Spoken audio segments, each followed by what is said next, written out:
Hello, glider pilots, and welcome back to the SSB Ground School. I'm Armin Charbonneau, instructor at Soaring Society of Boulder. Today is too windy to fly, which means it's a day for ground school. So a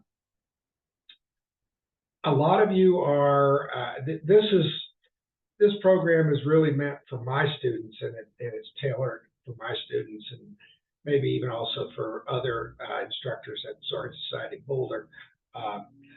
But at any rate, if you're not a member of Soaring Society of Boulder, don't live in Boulder or whatever, near Boulder, you're still welcome to watch this, and maybe you'll get something out of it. Hopefully your instructor, wherever you happen to be, will be following a program something similar to what we have. And of course, it can't be exact because flying here in Boulder is a little different.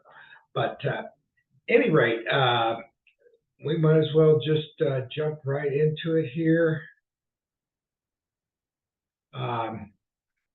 This is about pilot training at Soaring Society of Boulder, and what you should do, what you should know, what you should expect from training. So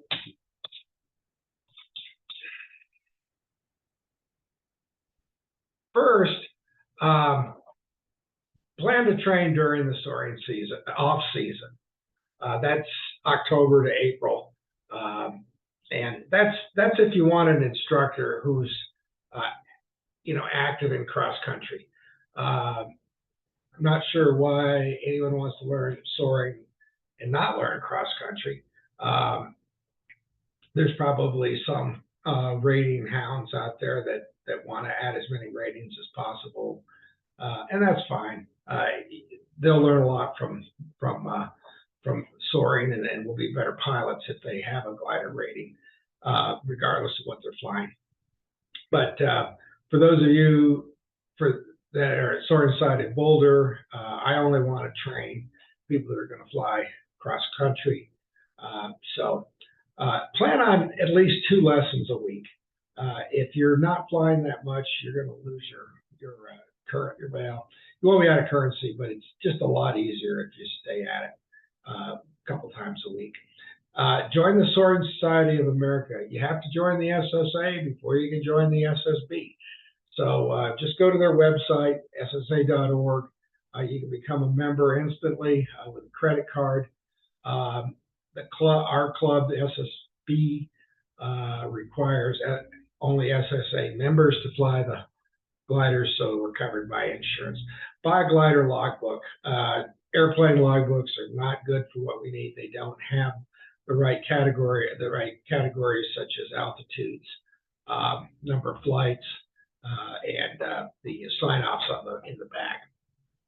There's video ground schools on the SSB YouTube channel. You're watching that right now, so you know about it. Go to the primary ground school playlist. It's called a playlist, and you'll find it on the first page of the SSB YouTube site. And start with first ground school for glider pilots. If you've already seen that, watch other presentations with the thumbnail covers like the one in this video. Then you need to join the Soaring Society of Boulder. You need to meet with an SSB instructor at our glider shack. Bring your application, liability waiver, check the required deposit. You also need to apply for an FAA student pilot license. Requires going to IACRA or IACRA.faa.gov, and that's what you'll need. You'll need to go there to get a license. You'll need to have an instructor with you. It involves some cyber ping pong between you and your instructor. See the SSB YouTube channel for the one called FAA Student Pilot License. You'll need that before you can solo or take your Checkride or any of that.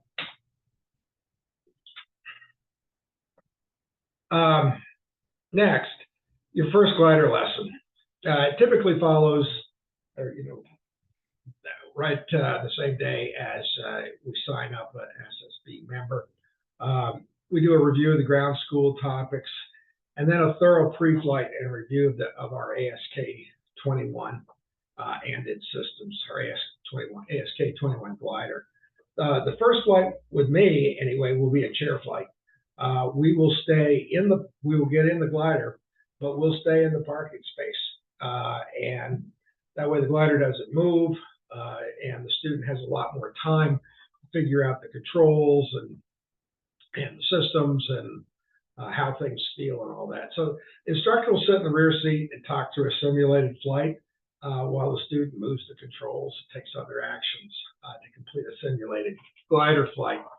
The PTS, or pilot training standard maneuvers, are reviewed and practiced along with a landing pattern and procedures. You know, landings go by in a blur. I mean, it's like for somebody who hasn't flown before, there's kind of a drinking out of the fire hose kind of time when things go by very rapidly. And this chair flight I have found really helps somebody new to soaring get an idea of what's up ahead for them, and makes them a little bit better prepared for when they do get thrown into that landing situation. And then a debrief. It's important to talk through the things that you didn't understand or that you wanted, your things that are important that got reviewed in the chair flight. Here's our ASK-21 glider. This isn't exactly ours, but ours looks exactly like it. It's even got the blue lettering. There's a body, the FAA Knowledge Exam. Every pilot, regardless of whether you're flying a balloon or a helicopter or whatever, needs to know certain things about airspace, airports, FAA regulations, and we require passing the FAA Knowledge Exam before students first solo, and that's not so much for how to fly, but to make sure that we have students that are really prepared, really want to do the program, not just solo a glider and disappear. Self-study for the test, and when I say for the test, I mean study the test and learn the answers to the test, and then go take the exam. It's the best way to prepare. Buy private pilot dash glider or commercial glider if you're going commercial. Although you probably won't need to if you are in long story, but private pilot glider, make sure it says glider. ASA company, ASA Prep Works, asa2fly.com.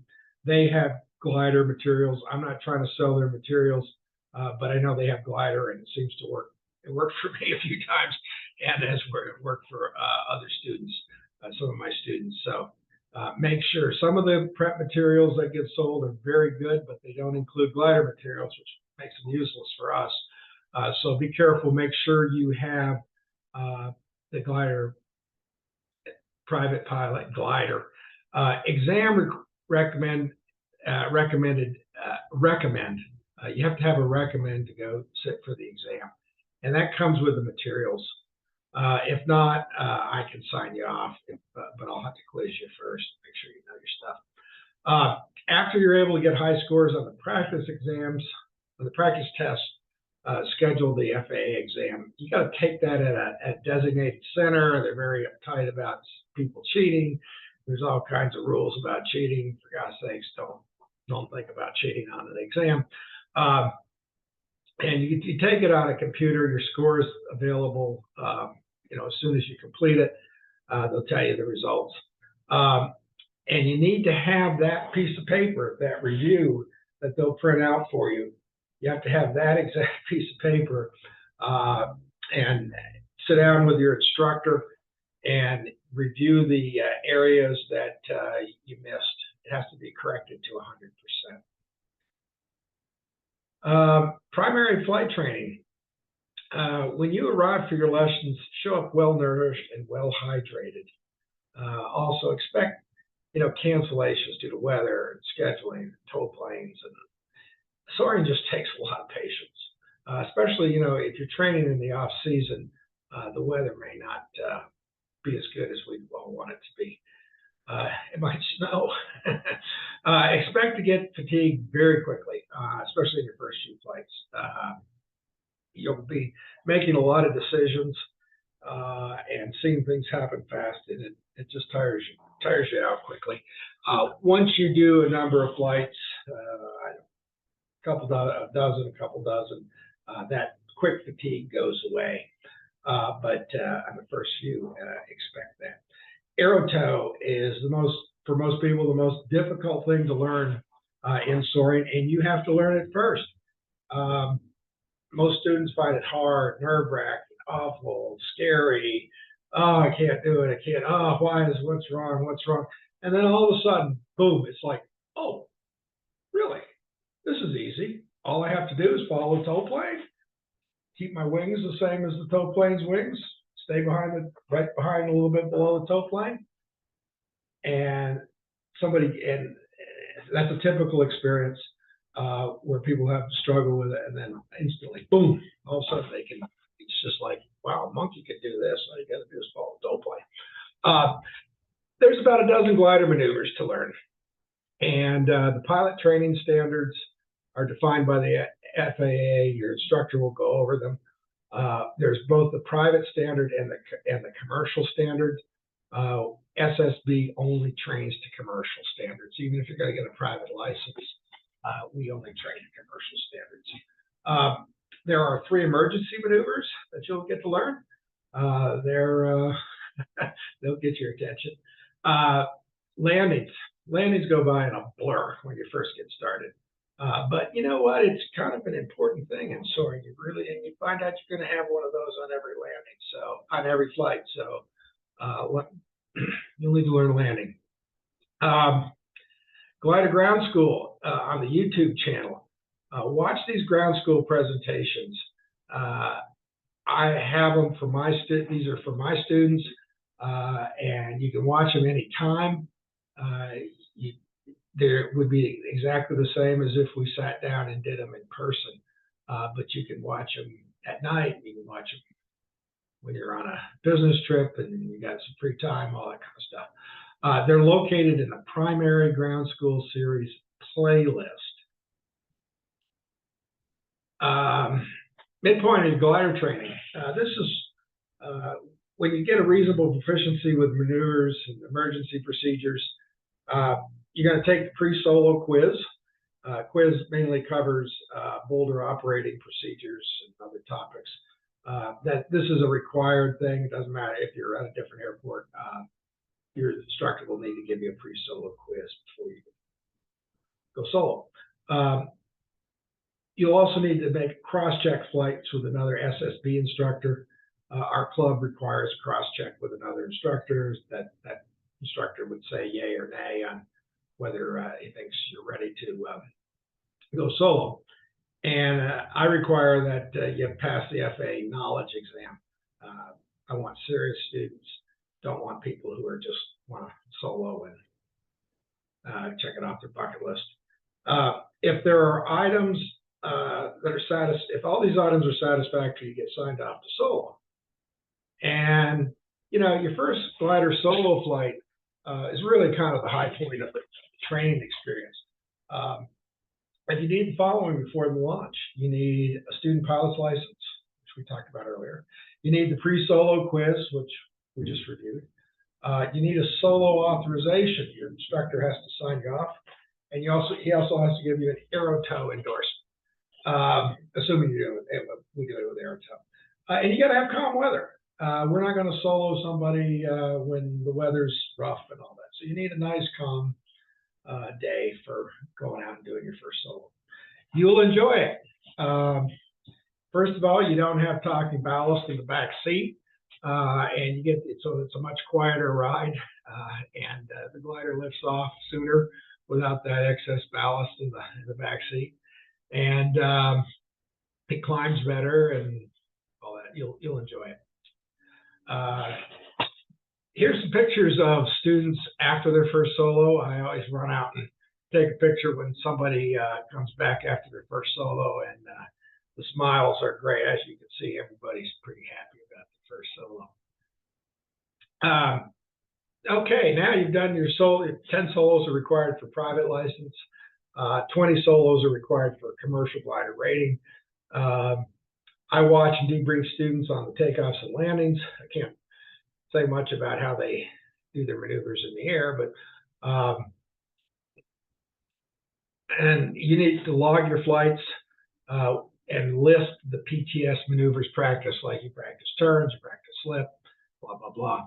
Launches and landings are required to be at commercial standards before completion of solo practice. So if students are coming back from solo not landing well or launching well, we're going to be doing more instruction before you get signed off for Checkride. 3 training flights are required for preparation of Checkride. That's an FAA requirement. Additional, it may take more than 3, but we have to do at least 3 after the solos. Practical exam oral prep. When we talk about the Checkride, Checkride's a slang term for practical exam, as the FAA calls it. And it includes 2 portions, an oral portion and a flight portion. The oral just means you get asked questions verbally and you answer the questions verbally. This is kind of where the examiner is going to quiz you and ask you, see if you know what you need to know to be flying a glider. If you don't pass the oral, you don't get to go show the examiner what a good pilot you are. It ends. So if you flunk the oral, the Checkride ends right there. So I want everybody really prepped for this oral. I don't want anybody flunking out on the oral. So there is a extensive ground school on the YouTube channel that goes over the oral exam prep. And I want my students need to watch it. And then I'm also going to quiz them on it. Practical exam flight prep. So, assuming you pass your oral and now you go out to the glider, you're going to have to go over a pre-flight with the examiner. Expect that you're going to get boxing awake and slackline recovery. You'll be doing stalls and minimum controllable flight. You'll be doing 720 turns at a 45-degree bank. You'll have to land and stop within stated accuracies of the PTS, and also expect an emergency maneuver, low-level rope break.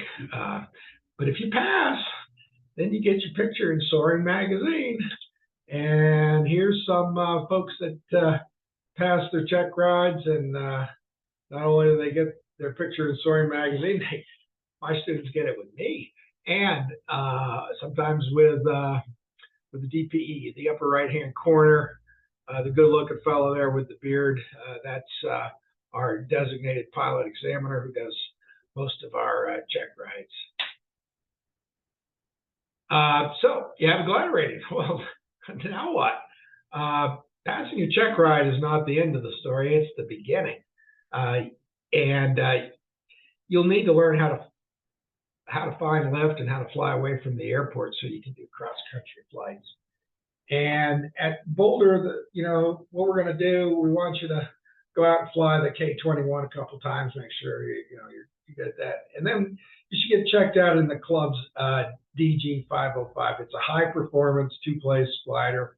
Then after you fly that for a few times and land it, the way we want to see it landed, that is with touch of the tail wheel. Then we can check you out in the club's Shimp-Herth discus. You all will like the discus. Then go out and fly the proving ground tasks. Some of them you can fly with the K-21 with 505, and earn an FAI silver badge. We're going to be doing a program here in Boulder on silver badge and encouraging all our new students to get the silver badge. And then post your flights on OLC, the online contest. This is a very cool thing that is available for glider pilots. So here's a picture of our 505 two-place glider that you'll get checked out in after you get your rating. Here's a picture of our discus, and we have two discs. We call them disci. Two disci. There's one of them. Very nice. You guys will really enjoy flying this mid-wing high performance glider. It's a fun one to fly. Then we have the proving grounds, and these are short flights that keep you near the airport, but you learn how to fly away from the airport, and you learn how to do and complete a task. The thing we really want to see you get to before you're totally off on your own is the silver badge. I want all my students to get a silver badge, the FAI silver badge. There's some requirements for them.